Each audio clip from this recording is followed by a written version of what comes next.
بچوں کے لیے جن کو پڑھنے کے لیے گھروں میں ماحول مہیا نہیں ہے، سازگار نہیں ہے، ان کو مسجد میں آئیں گے تو مسجد سے ربط ہوگا، ڈانٹ کر بچوں کو مسجد سے ہکال دیں گے تو دل میں نفرت پیدا ہوگی، ان کو مسجد سے جوڑا جائے گا، مسجد میں آ کر وہ عصر کی نماز پڑھے گا، اور پھر عصر کے بعد اپنا بستہ لے کر، یہ بچے بیٹھے ہوئے بستے لے کر، جیسے ہی ان کو یہ کیمپس نظر آیا ان کی آنکھوں میں آنسو آ گئے کہ آج ہمارے لیے رہا۔ ہم سمجھتے ہیں شاید مجھے میرے حساب دینا پڑے گا، ذمہ داروں کو مسجد کے اس کا بھی حساب دینا پڑے گا کہ یہ کیمپس خالی کیوں رہا۔ بچے چبوتروں پر بیٹھے ہوئے ہیں، ان بچوں کے لیے یہ کیمپس بہترین ہے، اور ہزاروں مسجدیں ایسی ہیں جس کے بڑے بڑے کیمپس ہیں خالی پڑے ہوئے ہیں۔ ملت کے لیے کوئی جگہ نہیں ہے، گھر میں بچے کا ایک 10x10 کا روم ہے، وہاں نانی بھی رہتی ہے، دادی بھی رہتی ہے، سارے لوگ موجود ہیں، بچہ پڑھنا چاہتا ہے، پڑھنے کے لیے اسے 5 سے 6 ہزار کے قریب طلبہ اور طالبات، اس میں زیادہ تر تعداد ہاسٹل میں رہ کر تعلیم حاصل کر رہی ہے۔ ہاسٹل میں رہ کر تعلیم حاصل کرنے والے طلبہ کی تعداد وہ بھی ہے جو حافظ قرآن ہیں اور 10th پاس کرنے کے لیے وہاں تیاری کر رہے ہیں۔ ڈاکٹر صاحب کا ایک کرشمہ ہے کہ مدرسے کا بچہ جسے نہ انگلش آتی ہو نہ ریاضی آتی ہو، وہ وہاں کے ICU میں اسے ایڈمٹ کرتے ہیں، اور اسے پھر انگلش بھی آ جاتی ہے، پھر مراٹھی، وہ اپنی ریجنل لینگویج بھی آتی ہے، میتھ بھی آتا ہے، اور بچہ اچھے نمبرات سے 10ویں پاس کرتا ہے۔ اس کے اندر ہوش و حواس موٹیویٹ ہوتا ہے، اور اس کے اندر ایک جذبہ پیدا ہوتا ہے، پھر وہ 12ویں پاس کرتا ہے، نیٹ پاس کرتا ہے، اور کئی بچے ایسے ڈاکٹر کر کے پاس ہو کر بھی کامیاب ہو گئے، کئی حافظ بچے ڈاکٹر بھی بن گئے، کئی مدرسے کے عالم نیت کرنے والے طلبہ وہاں جا کر ڈاکٹری، انجینئرنگ اور دیگر اہم کورسز کر کے اپنی کامیاب زندگی گزار رہے ہیں۔ ڈاکٹر صاحب کی فکر ہے کہ مسجد اللہ کا گھر ہے، امت اپنا ایک پائی پائی دے کر مسجد بناتی ہے، لیکن مسجد دن بھر کا اگر کیلکولیٹ کیا جائے تو 1.5 گھنٹے استعمال ہوتی ہے۔ 24 گھنٹے میں سے اتنا خوبصورت کیمپس 1.5 گھنٹے استعمال ہوتا، بقیہ خالی پڑا رہتا ہے۔ ڈاکٹر صاحب کہتے ہیں کہ صاحب اس کو کھول کر بھی ڈیمو بتا دیجیے کس طرح سے ہوتا۔ پیچھے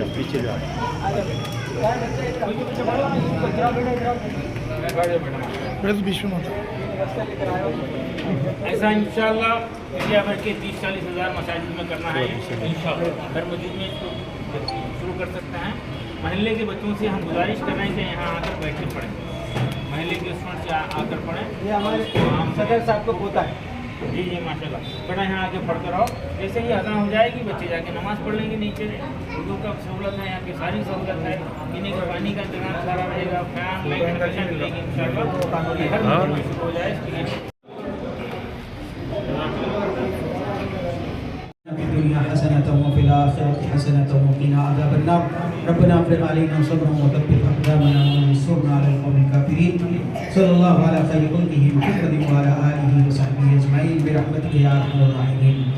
سارے احباب پیچھے سر پیچھے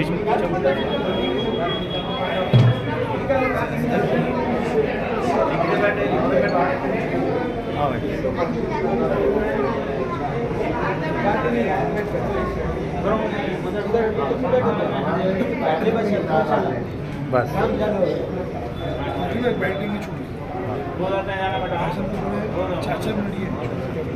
بائک کی ضرورت نہیں ہے، ہاں بس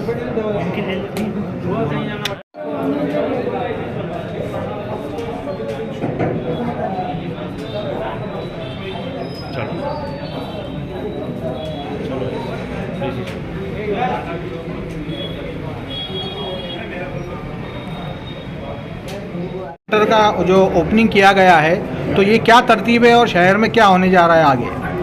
انشاءاللہ ہمارے ڈاکٹر عبدالقدیر صاحب ڈائریکٹر شاہین گروپ بیدر کے تعاون سے پہلی مسجد ہے جو شہر اورنگ آباد میں اسٹڈی سینٹر کے طور پر شروع کی جا رہی ہے. اس میں اوپر کی منزل جو خالی ہے محلے کے بچوں کے لیے تعلیم حاصل کرنے, ان کو اسٹڈی کرنے کے لیے.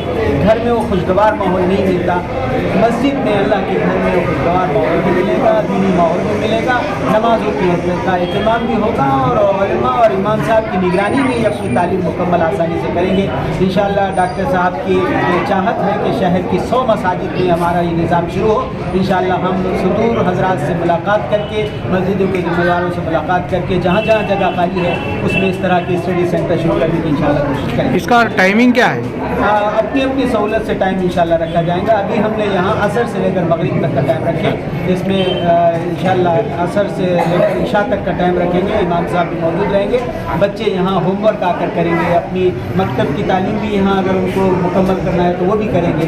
بچے اپنے تعلیمی ڈسٹربنس کو ختم کر کے ایک کے ساتھ انشاءاللہ یہ کام کریں گے. یہ تو ابھی 9 ہے, انشاءاللہ اور 11 آنے والی ہے, ایسے 20 یہاں ہوں. ٹیچر وغیرہ کا بھی انتظام بتایا آپ نے کچھ؟ ہاں انشاءاللہ ان فیوچر میں ڈاکٹر صاحب کہہ گئے ان فیوچر انشاءاللہ ہم سب مل کر ایک پروگرام بنائیں گے. ایک ایسا ٹیچر یہاں بیٹھا رہے جو ان کی سپرویژن بھی کرے, نگرانی بھی کرے, اور ان کے کوئی ڈاؤٹس ہے تو وہ ڈاؤٹ بھی کلیئر کرتا رہے. انگلش کا کوئی مسئلہ سمجھ میں نہیں آ رہا, ریاضی کا کوئی مسئلہ سمجھ میں نہیں آ رہا تو وہ بھی کلیئر ہوتا ہے. تو یہ کون سی کلاس سے کون سی کلاس تک بچے آنے والے ہیں یہاں پر اسٹڈی کے لیے؟ 8 سے PhD تک. روشن مسجد میں اورنگ آباد کا پہلا مسجد اسٹڈی سرکل کا افتتاح ہوا. ابھی ابتداً کچھ فرنیچر یہاں پہنچا ہے. انشاءاللہ جیسے جیسے ضرورت ہے ہم 25-50 بچوں کے لیے وقت واحد میں بیٹھ کر پڑھنے کا انتظام کریں گے. یہ پہلی مسجد ہے انشاءاللہ جہاں کہیں بھی انتظامیہ اور وہاں کے لوگ اس کو پسند کریں گے وہاں پر فرنیچر پہنچائیں گے. مقامی حضرات کے تعاون سے یہ کام کریں گے اور مقامی حضرات سے ہم خواہش کرتے ہیں کہ وہ آگے بڑھیں اور تمام مساجد کے ذمہ داروں سے ملیں اور سپورٹ کریں, یہ فرنیچر پہنچائیں. یہ فرنیچر فولڈیبل اور موویبل فرنیچر ہے. نماز کے لیے ہی اوپر کے فلور استعمال میں آتے ہیں, آدھے گھنٹے پون گھنٹے کے لیے استعمال میں آتے ہیں. وہ اس وقت ہی فرنیچر کو فولڈ کر کے ہٹا دیا جائے گا اور پھر نماز کے بعد پھر لگا دیا جائے گا. بچے مسجد سے جڑیں گے, نمازوں کے پابند بنیں گے اور پاک و صاف ماحول میں رہیں گے. انشاءاللہ یہ نسل بنے گی. نسل ہی اصل ہے, نسل کو تیار کرنا. نسل ہمارا فیوچر ہے, ہمارا طاقت ہے. نسل ہماری بات نہیں سنی جائے گی, یہ لوگ طے کر رہے ہیں. تو ہم کو مرضی ختم کر کے اپنی پوری طاقت نسلوں کو بچانے کے لیے, ان کو تعلیم یافتہ بنانے کے لیے, ان کو بااخلاق بنانے کے لیے, ان کو داعی بنانے کے لیے, ان کو سلطنت بنانے کے لیے ساری کوششیں لگانا چاہیے. تمام غیر ضروری رسومات ختم کر کے اسی کی تعمیر میں اپنا خرچ کرنا چاہیے. یہ ہو جائے انشاءاللہ ہمارا فیوچر بن جائے گا.